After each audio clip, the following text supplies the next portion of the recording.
Nah, tapi tidak ada satupun kaum muslimin yang secara terang-terangan mengatakan, oh zakat itu nggak wajib, sholat nggak wajib, pun nggak ada. Gitu.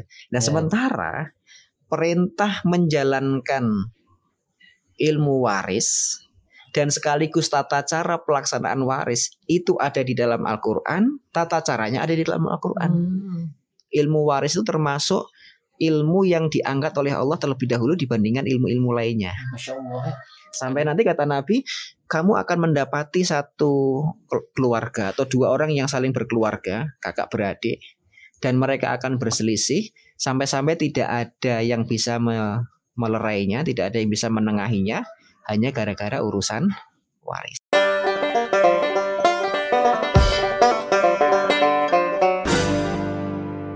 Masya Allah, ketemu lagi di podcast WIB TV ini. Kali ini kita akan bahas yang waktu itu jadi PR nih. Jadi PR karena memang requestan mengenai masalah waris itu lumayan banyak. Nah, kali ini kita berkesempatan untuk menanyakan langsung kepada pakarnya. Masya Allah. Assalamualaikum Ustaz. Waalaikumsalam warahmatullahi. Dingin banget ya Tad. Dingin sekali sore hari ini. Gunung Gelis. Mudah-mudahan jadi asbab keberkahan ya Tad. Amin ya rabbal alamin. Tad, saya mau nanya satu poin. Tapi boleh dijawab nanti ya. Biar nanti para pemirsa MUIB TV bisa melihat sampai akhir dulu. Tadi gini langsung. Ada seorang anak angkat nih Tad. Ada anak angkat ini diasuh gitu ya oleh salah seorang keluarga. Salah seorang ibu lah, salah seorang ibu. Dari bayi. Nah, case-nya adalah si anak ini memang anak yang sangat berbakti dibanding anak kandungnya. Anak kandung semuanya yang memang sudah nggak peduli, bahkan udah ada beberapa yang memang menginginkan si ibunya itu di panti jompo aja. Pertanyaan saya, boleh nggak sih sebetulnya si keluarga tersebut atau ibu tersebut atau ayah tersebut mewariskan baik itu sebagian ataupun ya pada intinya karena sayangnya gitu ya, boleh nggak gitu? Nah sebelum masuk sana, siap. Tadi dulu deh. Baik. Kenapa harus ada hukum waris? Bolehkah kita nggak menjalankan waris atau seperti apa? Oke, baik, terima kasih Kang Abdul. Kita sore hari ini akan bincang-bincang tentang waris. Karena biasanya bincang-bincang tentang waris itu akan menimbulkan pro kontra.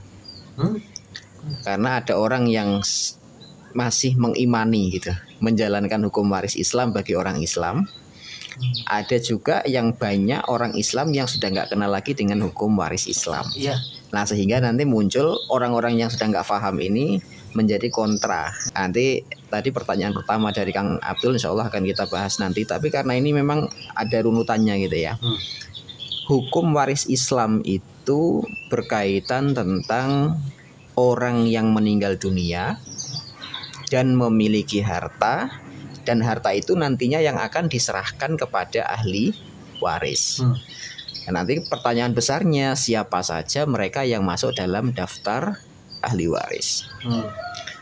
Secara umum, orang yang masuk dalam daftar ahli waris dalam hukum perwarisan Islam itu jumlahnya ada 17 pihak.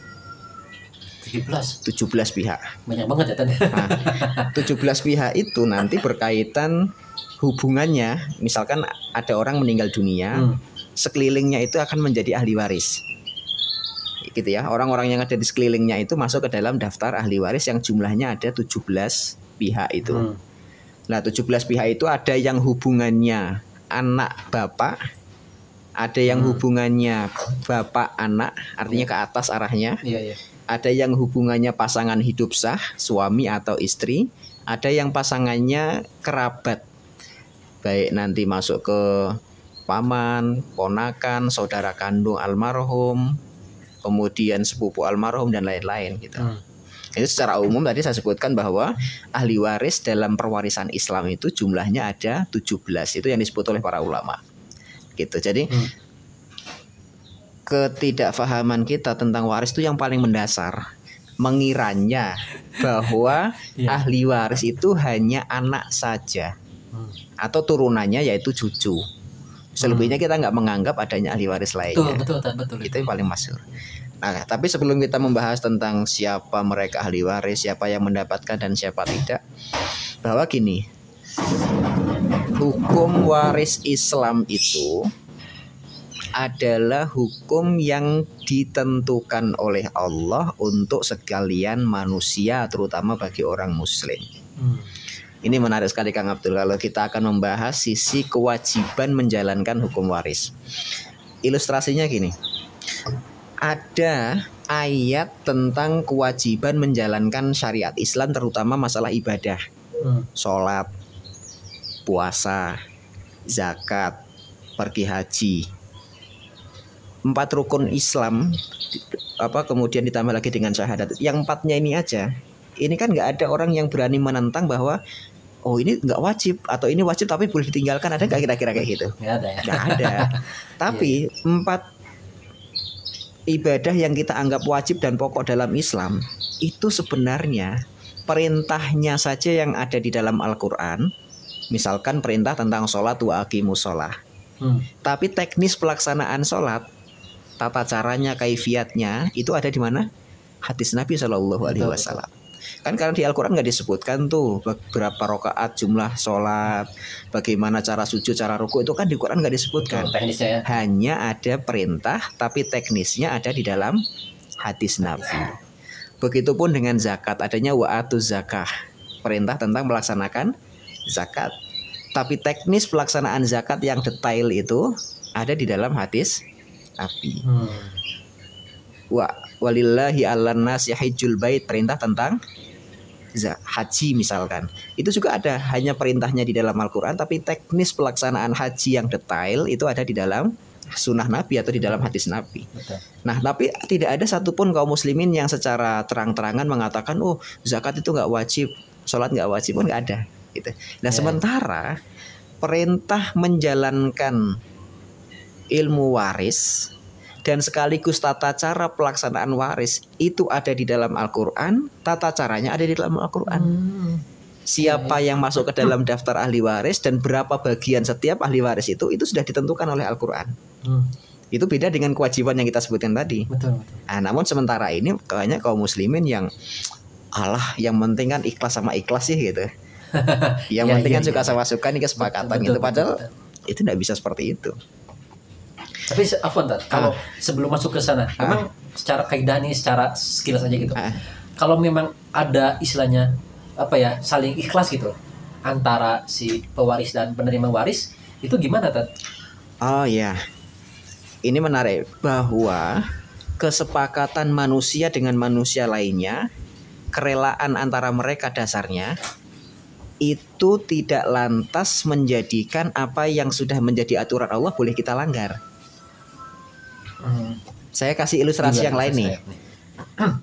Ada laki-laki, ada perempuan. Ini ilustrasi lain yang nanti akan mendekatkan pada pemahaman tentang hukum menjalankan hukum waris. Tidak boleh suka sama suka gitu. Ada laki-laki, ada perempuan. Mereka bukan siapa-siapa. Kemudian membuat kesepakatan atas dasar suka sama suka untuk menjalankan hubungan seksual layaknya suami istri tanpa menikah. Bisa dipahamin ya? Iya. Laki-laki perempuan ini bukan siapa-siapa, mereka membuat kesepakatan atas dasar suka sama suka. Kemudian untuk melakukan hubungan seksual padahal mereka tidak menikah. Ini pasangan pertama nih. Kemudian pasangan yang kedua, mereka ada suka sama suka, membuat kesepakatan untuk melakukan hubungan seksual tapi setelah menikah. Kan sebenarnya inti dari perbuatan dua pasangan ini adalah melakukan hubungan seksual gitu. Tapi yang satu tanpa akad nikah, yang satunya suka sama suka tapi dengan akad nikah. Iya. Oke ya, bisa dipahami ya. Iya. Yang menggunakan akad nikah itu dianggap baik dan beribadah. Yang tidak menggunakan akad nikah dianggap zina. Betul. Walaupun dasarnya dua pasangan ini sama-sama sepakat ada dasar suka sama suka. Betul. Nah gitu. Nah termasuk dalam hukum waris. Bahwa apa yang sudah ditetapkan oleh Allah SWT tentang siapa mendapatkan berapa, itu dasarnya adalah dasar penghitungan waris menurut Islam. Gitu. Jadi suka sama suka, ridho sama ridho, kemudian yang penting kesepakatan kita menjalankan, ya dah suka-suka aja lah gitu kan. itu tidak lantas menjadikan kita boleh tidak menjalankan hukum waris Islam. Gitu. Ini yang menarik, ya waris Islam itu memang diperuntukkan bagi kaum Islam, kaum muslimin gitu. Padahal sangat penting ya tadi. Penting. Tapi memang kadang ya saya pun gitu tadi. Maksudnya gini, mungkin karena ya fakirnya ilmu saya gitu tadi. Dalam arti ya itu tadi saya memang masih mengeneral itu tadi. Jadi kalau misalkan memang karena sama-sama ridho, sama-sama ridho, ya udah gitu kan gitu. Mungkin beda cerita kalau misalkan nih tadi yang diwariskan itu bukan harta tapi hutang. Masih mau aja dibagi-bagi kan mungkin seperti itu ya. Atau gimana tadi? Ada atau ada kaidah lain? Nanti kalau bicara tentang apakah hutang itu diwariskan, secara umum para ulama tidak memasukkan hutang itu dalam waris. Oh gitu ya. Jadi gini, kalau ini ya urusan utang piutang, yang wajib membayar hutang adalah orang yang berhutang. Sedangkan orang yang tidak berhutang tidak punya kewajiban untuk membayar hutang. Secara umum tuh ayat yang kita gunakan itu wala taziru waziratun wizra ukhra. Jadi kesalahan orang, dosa orang lain itu tidak mungkin ditanggungan atau ditangguhkan untuk orang lainnya gitu. Yang berhutang orang tua, itu kan orang tua yang berhutang. Berarti orang tua itulah yang punya kewajiban untuk membayar hutang. Tapi anak tidak berkewajiban membayarkan hutang. Bicara tentang kewajiban. Artinya kalau ada anak yang mau membayarkan hutang orang tua, itu masuk ke dalam pembahasan birrul walidain. Berarti dia ingin berusaha tetap berbuat baik kepada orang tua, sekalipun itu membayarkan hutang itu bukan bagian dari kewajibannya. Gitu. Ya, karena suka dengar kalau misalkan ada seseorang yang meninggal, hutangnya nanti ahli warisnya yang menanggung gitu kan. Kalau ada, gini kadang ya di tempat kita itu ya, mudinnya itu. Saudara-saudara sekalian para pentakziah, kalau ada sangkutan hutang piutang dengan almarhum bapak saya atau keluarga kami, mohon untuk segera mendatangi ahli waris. Itu sebenarnya kalimat itu tersirat untuk kalau almarhum punya hutang dan almarhum punya harta peninggalan, maka pertama kali yang harus diselesaikan dari harta peninggalan tadi adalah untuk membayar hutang terlebih dahulu. Gitu. Misalkan saya mati, harta peninggalan saya ada 500 juta. Harta peninggalan saya berarti harta waris itu segitu. Namun di sisi lain saya punya hutang yang jumlahnya 250 juta. Berarti 250 juta itu diambilkan dulu untuk membayar hutang, sisanya tinggal 250 juta lagi, separuhnya. Nah, separuhnya itulah nanti yang akan dijadikan sebagai harta waris. Gitu. Itu dari harta saya sebagai seorang almarhum gitu. Jadi, tapi kalau ternyata hutang saya ada lebih dari 500, misalkan harta saya 500 juta yang saya tinggalkan, kemudian hutang saya juga ada 500 juta, berarti impas. Ahli waris saya udah nggak dapat apa-apa lagi. Atau justru kebalikannya, hutang yang saya tinggalkan 500 juta, uang yang saya tinggalkan cuman 200 juta, berarti kan kurang. Ya sudah, berarti yang ada untuk membayar hutang, nanti selebihnya itu udah di luar tanggung jawab ahli waris gitu. Tapi kalau ada anak yang ingin sukarela membayarkan hutang orang tua, maka itu bagian dari perbuatan yang dihitung sebagai birrul walidain.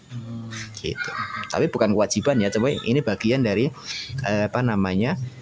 bagian dari keikhlasan dan sukarela dari anak-anak. Yo, kasihan dong kalau orang tuanya nggak masuk surga atau tertahan masuk surga gara-gara hutang orang tua gitu. Nah, daripada orang tua saya tertahan, mendingan saya berusaha ikut membayarkan hutang. Tapi itu bukan kewajiban anak saya lagi, tapi bagian dari bentuk keramahan anak kepada kerahiman anak kepada orang tuanya. Dan itu bagus. Bakti gitu ya. Bakti.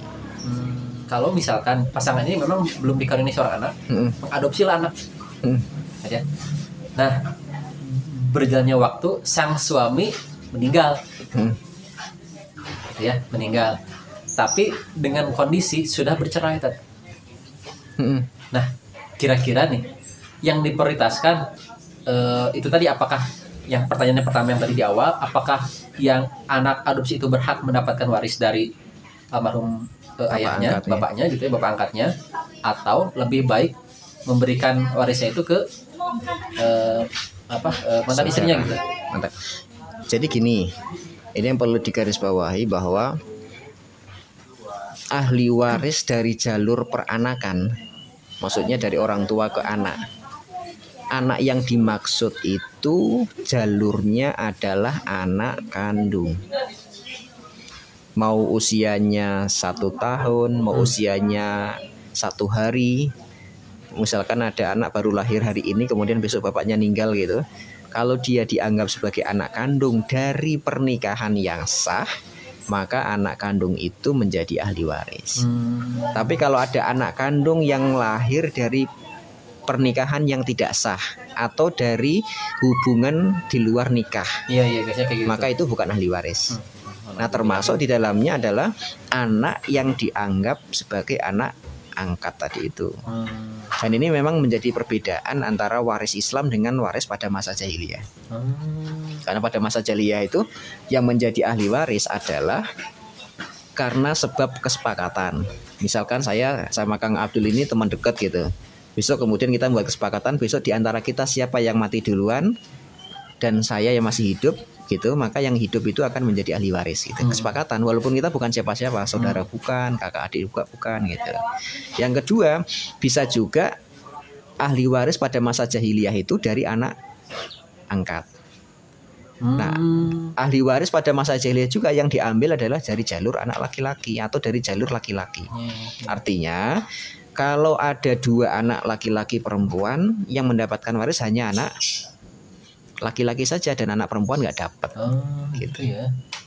Makanya itu nanti kalau di dalam surat An-Nisa ya ditegaskan oleh Allah Subhanahu wa taala bahwa dalam perwarisan Islam laki-laki dan perempuan itu sama-sama punya hak waris. Lirijali nasibu mimma tarakal walidani wal aqrabun walin nisa'i nasibu mimma tarakal walidani wal aqrabuna mimma qalla minhu aw kasura nasiba mafruḍa. Jadi kalau dalam waris Islam itu laki-laki perempuan sama-sama punya hak waris gitu. Jadi jangan sampai nanti sama kayak orang jahiliyah, yang dapat perempuan saja atau misalkan yang dapat hanya laki-laki saja. Enggak. Laki-laki dan perempuan itu yang satu level, mereka mendapatkan hak warisnya gitu. Hanya saja nanti mungkin takarannya yang sedikit berbeda saja. Tapi dari sisi keumuman, keglobalan bahwa laki-laki perempuan itu sama-sama punya hak waris. Dan ini menarik Kang Abdul, memang waris Islam ini memang harus diterapkan. Ada satu sabda Nabi yang cukup menjadikan kita ini harus belajar faraid gitu. Dalam sebuah hadis itu Nabi mengatakan kurang lebihnya ta'allamul faraidha wa 'allimuhan nas.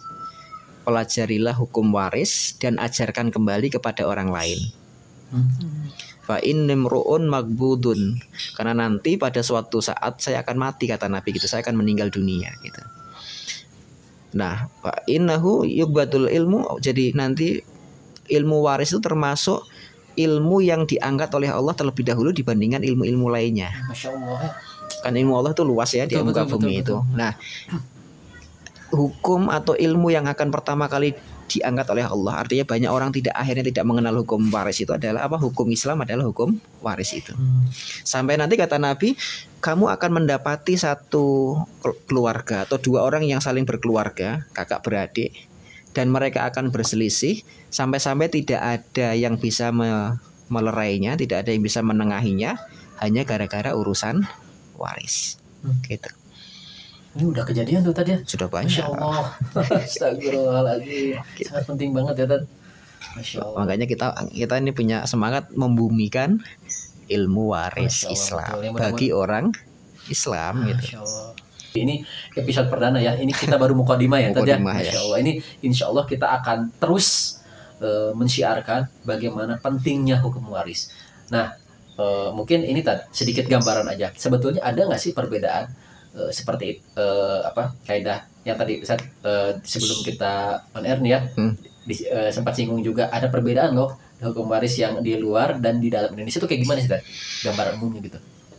Kalau di Indonesia sendiri sebenarnya mengakomodir setidaknya 3 hukum waris di Indonesia itu. Ada hukum waris agama Islam yang barusan kita bahas ini, kemudian hukum waris adat. Iya. Jadi menurut daerahnya masing-masing, menurut adatnya masing-masing, dan yang ketiga hukum waris menurut hukum perdata. menurut undang-undang itu. Nah, kalau yang di undang-undang itu utamanya nanti akan dibahas mukodimahnya ada di dalam undang-undang tahun 1974 nomor 1. Itu nanti membahas masalah perkawinan. Dan di dalamnya ada membahas juga menyinggung tentang harta gono gini dan lain-lain gitu.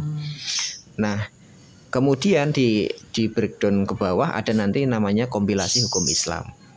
Kompilasi hukum Islam. Kemudian yang kedua tadi kita sebutkan ada hukum adat. Memang dari 3 bentuk ini sebenarnya banyak perbedaan yang signifikan. Kalau saya pribadi menyarankan untuk mengamalkan hukum waris itu secara hukum Islam bagi orang Islam. Nanti pertanyaannya apakah itu tidak melanggar undang-undang, Ustaz? Betul.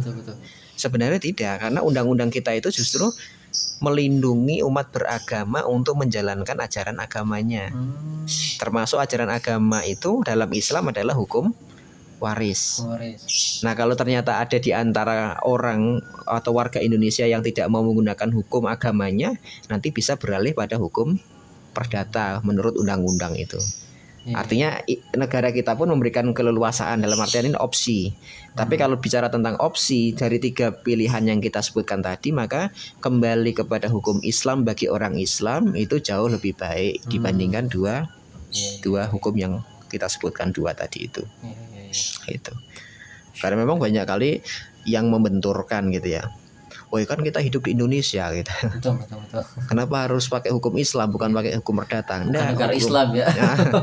Nah, hukum perdata kita negara kita itu mengakomodir umat beragama termasuk umat Islam untuk menjalankan ajaran agamanya gitu. Nah, termasuk ajaran agama di dalamnya adalah hukum waris. Ini sangat luar biasa. Ini baru mukadimah saja, Masya Allah. Ini sudah membuka banyak. Apalagi operator yang sibuk nih, Masya Allah. Oke, nih bagi pemirsa MUIPS TV yang memang ingin menanyakan nih, kebetulan nih ayah bundanya yang memang kebetulan jadi wali santri juga, yang mungkinnya salah satunya ingin menanyakan seputar tentang ilmu waris atau kasus waris atau apapun ya yang berkenaan dengan waris. Ini silahkan bisa komen ya di bawah di channel kami ataupun di platform sosial media Mutiara Ummah lainnya. Insya Allah dengan seperti itu kita akan bisa istilahnya menjalankan Islam secara kafah ya.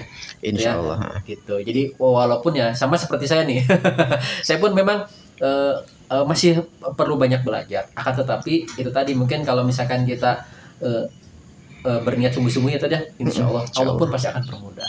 Begitu nih. Karena memang kalau bicara hukum itu tidak bisa suka-suka. Tapi memang hukum Islam itu ada aturannya.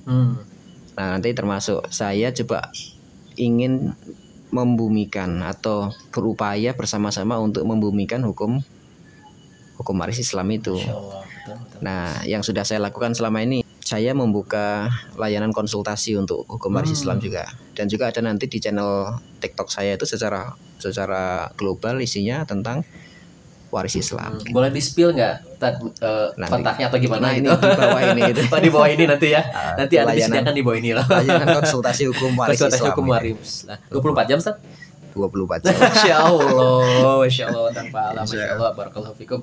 Ya gitu ya, sekali lagi ini untuk para pemirsa MUIPS TV dimanapun Anda berada, insya Allah Mutiara Ummah menjadi wadah, salah satu wadah ya tadi, salah satu wadah untuk kita tadi memberikan pemahaman, edukasi juga.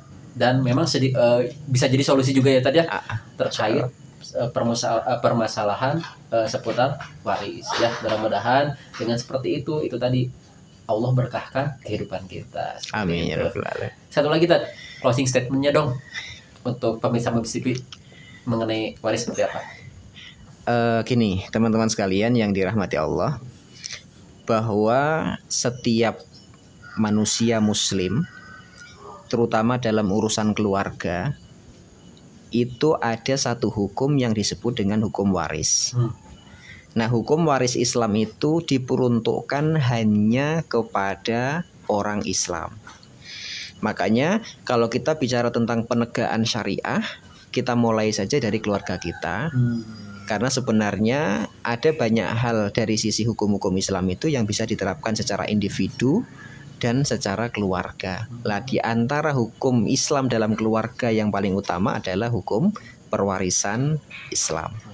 Jangan sampai nanti yang kita masuk dalam yang disebut oleh Nabi, kita akan terjadi pertikaian dalam keluarga hanya gaya urusan waris gitu. Makanya sebelum itu terjadi dalam keluarga kita, yuk kita kembali mengenal ilmu waris Islam untuk diterapkan dalam keluarga kita yang juga Islam. Masya Allah, barakallahu fikum. Baik, terima kasih Kak. Kita ketemu lagi di episode kedua ya setelah perdana ini, Masya Allah. Tetap di channel Mebs TV. Assalamualaikum warahmatullahi wabarakatuh.